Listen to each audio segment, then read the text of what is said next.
Hello. Wait lang, sunod natin to guys. Okay, so all black, white shoes. What's up guys? Welcome again to another episode of Door Gym. So magpo-full day upper body workouts nga tayo for today. At syempre, ilalagay ko pa rin dyan yung mga workout na gagawin natin. So yung balak nga natin ngayon is upper body pero full workout.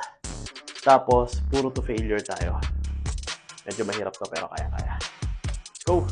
So yung first workout nga na gagawin natin today is magpo-pull ups tayo. So gagawa nga tayo dyan ng 4 sets pero to failure lahat. So, solid nga yan guys para ma-improve natin yung strength natin. Next workout naman na ginawa natin, nag-barbell rows naman tayo. So same pa rin ang ginawa nga natin dito, nag-to failure pa rin tayo. Pero ginawa na lang natin siya for 3 sets. Next workout naman na ginawa natin is nag-resistance bands rows naman tayo. So same pa rin ginawa natin to for 3 sets at ginawa na rin natin to failure. So mas maganda nga lagi tayong mag-to failure sa mga workout natin para mas mabilis natin ma-improve yung mga muscles din natin.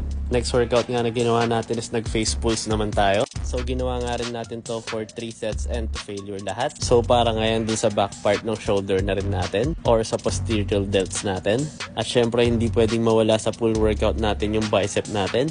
So nag-barbell curls nga din tayo dyan to failure at ginawa din natin yan for 3 sets. So puro pulling motion nga tayo at puro upper body yung mga ginawa nga natin. At syempre nagdagdag na nga rin ako dyan ng isang abs workout natin. So nag-Russian twist na nga tayo dyan at ginawa naman natin to for 40 reps and 3 sets. So ang ginawa ko nga bilang dyan guys is tuwing pupunta siya sa left side, dun ko lang siya binibilang.